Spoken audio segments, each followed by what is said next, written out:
Hi and welcome to TravelHooves interviews. I have the wonderful Emily Penn, who is a marine conservationist, avid supporter of plastics in the ocean cleanup. She's an explorer, an adventurer, and a director of Pangea Explorations. If that wasn't enough, Emily, welcome. Thank Thank you for doing the interview with us. So tell me a little bit more about Pangea Explorations for everyone at home. There'll be links in the bio, links at the end of the video. But what is Pangea Explorations? So we own a 72-foot sailing expedition vessel, and we've spent the last 5 years sailing all over the world looking at critical ocean issues. So things like plastic pollution, these huge areas that we hear about in the middle of the ocean, and we've been going out and exploring them, finding out what's really there, taking scientists to get data, journalists to get footage, artists, filmmakers, all sorts of people out to these most remote parts of the planet to see these problems firsthand, to really bring back to land the findings, the data, the footage, and ultimately create change. Yeah, absolutely. And how long has Pangea been running for? And what kind of data, when it's brought back, what is that put into? A plan, or who's that sent to? Is it statistical or? So we've been running 5 years, and as I said, we started on the plastic side, and so that's a lot about getting data which will then produce scientific papers. It might produce footage that will end up, the footage that you might have seen on the BBC, on CNN about plastic pollution. A lot of that came from our expeditions over those first few years. And then those papers, all of that information, the main thing really is about connecting people with the ocean, and that's what then creates change. So all of those channels go back into changing policies, working with corporations to change the way they do stuff, like putting these little microbeads, the tiny pieces of plastic like exfoliant into products. We've got commitments from companies to actually not have those microbeads put in their products anymore, and various things like that. So it's about kind of bringing the findings that we need to then create that change through really all walks of society. Yeah, it's a massive feat for running 5 years as well, to have such a positive change, and as well, like a voice. People are actually taking that voice and actually putting it into a plan. So what's the continuation of Pangea Exploration? You're moving out of plastics. You're going to keep on with the data analytical side of how much plastic we've got in our ocean, which is the fundamental of that sort of that research, is how much plastic do we have in our ocean. Do you find it quite a scary thought about? You obviously know, you've been to all corners of the globe. You've seen it. Is it probably a bigger problem than we all think it is? Absolutely. Yeah. I mean, this is the thing that kind of astounds me. When you go out there, you can be sailing through a completely pristine blue patch of ocean, and then you put the net in the water, which is looking for the microplastics. And you can bring up, then 1,000 of these tiny fragments of plastic that are just floating on the surface of the ocean. So it's a problem that we don't fully understand yet. And so that's why the research needs to continue to happen. But at the same time, in the last 5 years, even seeing the evolution of our journey and how, we went out in search of these islands of plastic, but we realised that it was actually about the small pieces, because the UV rays and the wind and the sun breaks those big pieces into small pieces quite quickly.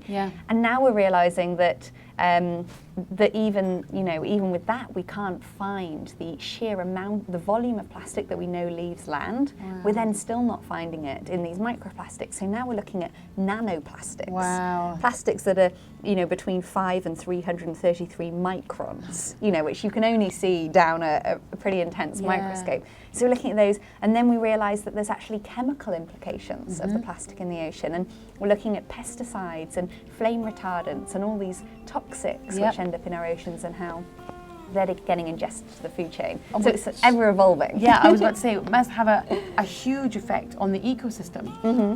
So obviously the larger plastic is creating a huge problem for digestive tracts, I'm assuming, in a lot of marine wildlife. But actually it's the small parts that you're talking about, probably a problem that we don't fully understand, and maybe till 20, 30, 40, 50 years down the line, that we might not even, maybe even sooner than that, but these problems might not be evolving until... Exactly, and it's an interesting point that, you know, in terms of where we're at the moment is we know that we have a problem with plastic. We know that there's all this waste going into our oceans, you know, hundreds of millions of tons of it each year pouring into our oceans.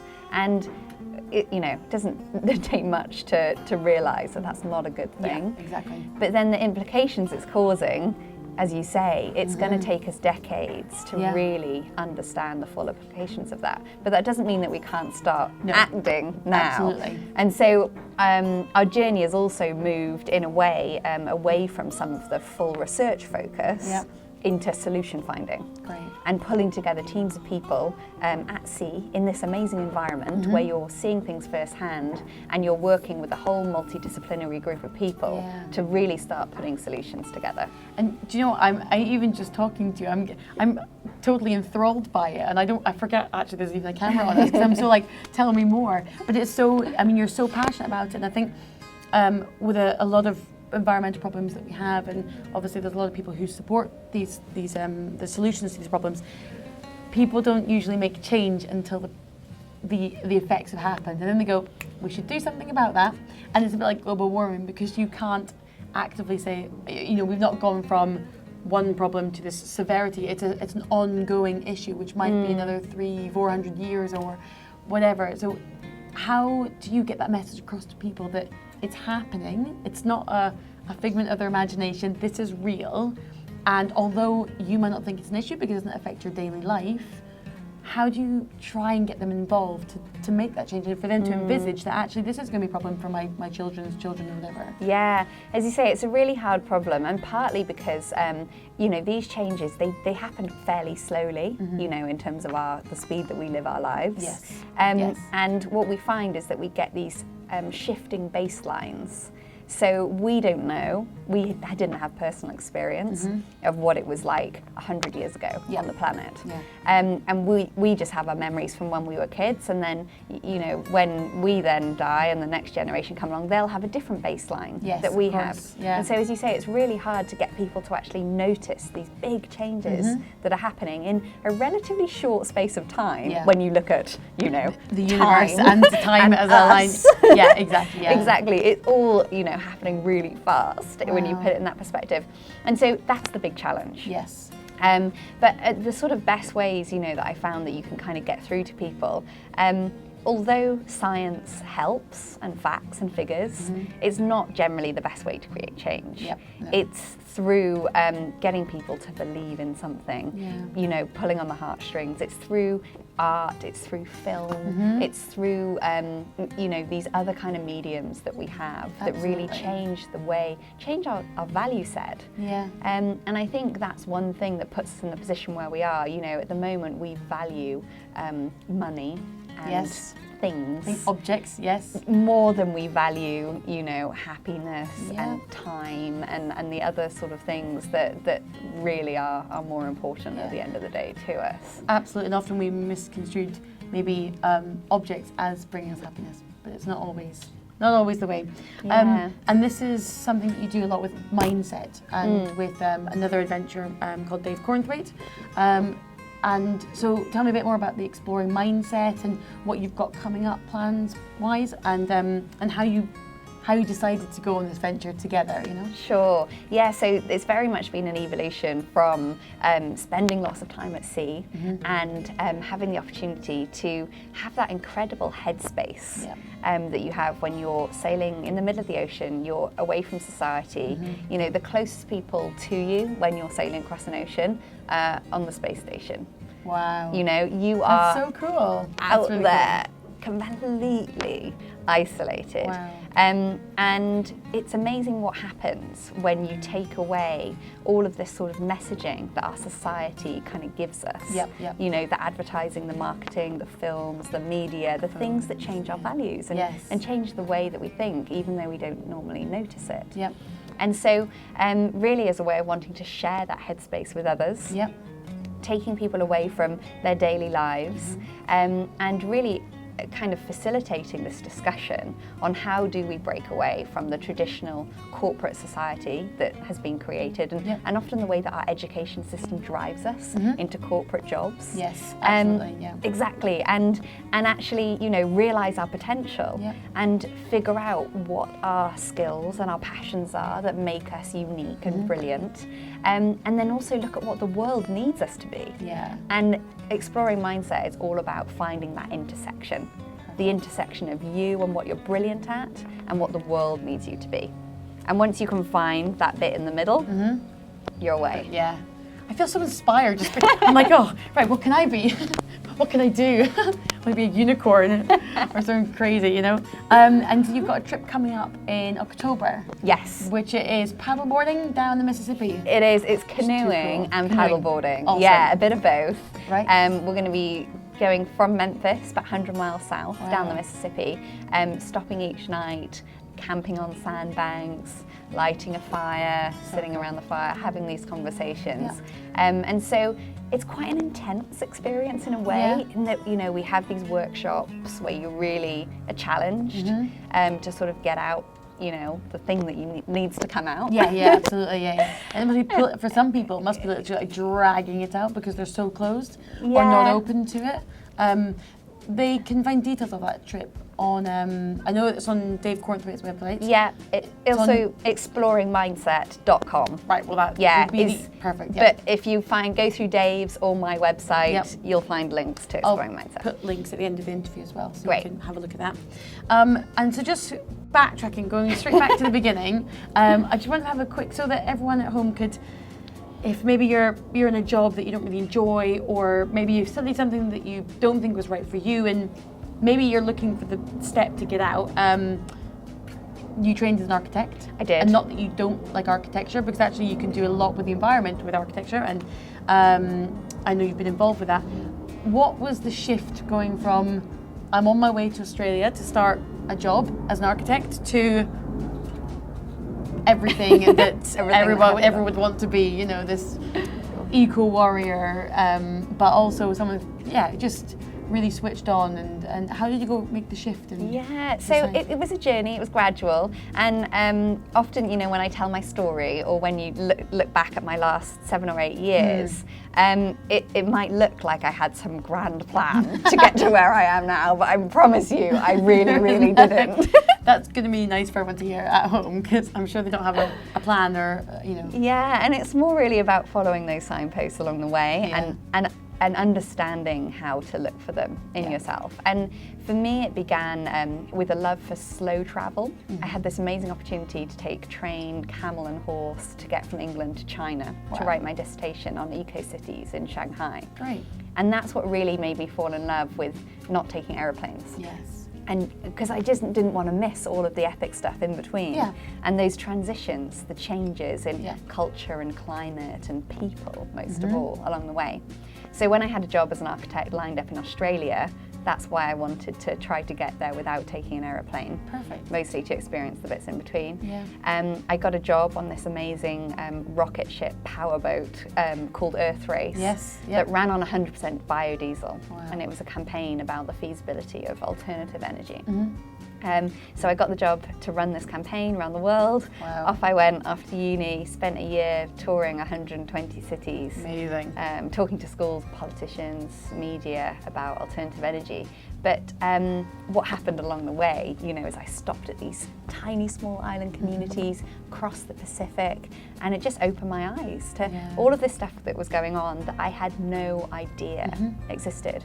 And a bit like when you're at sea, the only way, you know, you survive is by reacting immediately to the changes in the environment around you. If the wind changes, if the wave changes, you know, you have to do something about it. Yes, of course. And that, I think, is what made me realise in my own life. Yeah. I'd just seen all of this stuff that was, you know, I just couldn't believe was happening, and I needed to react and respond. Yep. And suddenly being an architect didn't seem like the most important thing anymore.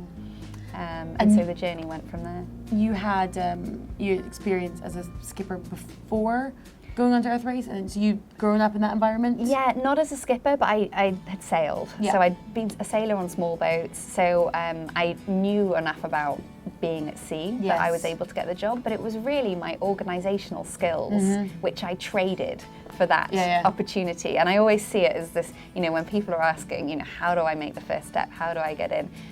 Figure out what it is that you have to offer. Exactly, and what they might want. Yeah. Barter. Exactly. Barter the hell out of it. And trade your way into amazing opportunities, then you get the experience, and then you can take it to the next level. And I spent the first 2.5 years trading my skills for experiences, and then I was in the position to set up Pangaea.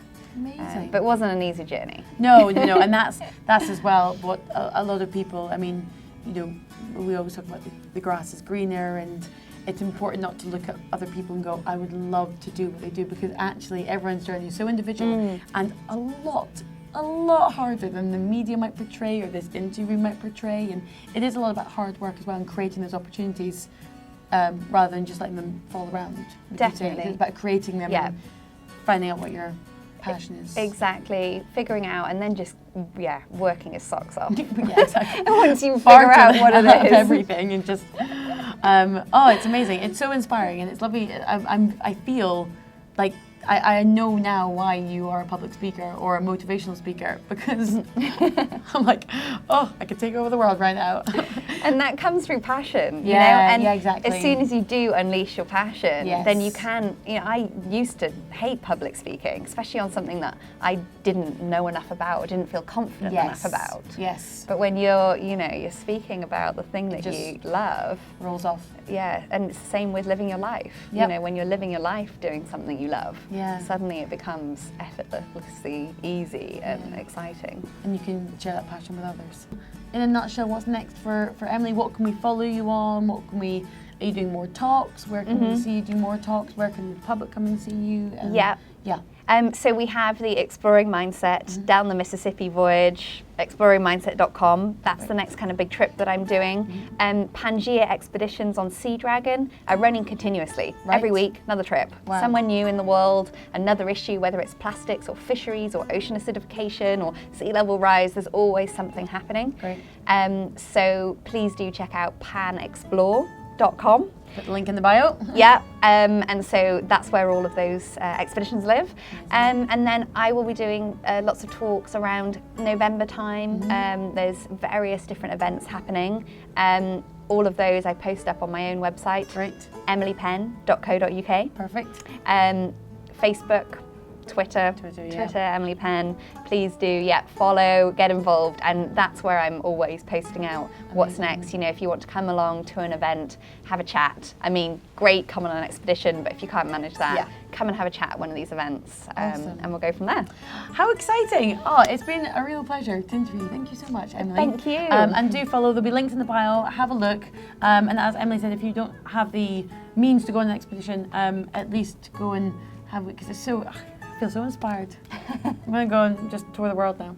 But thanks so much, and good luck. Thank you very much.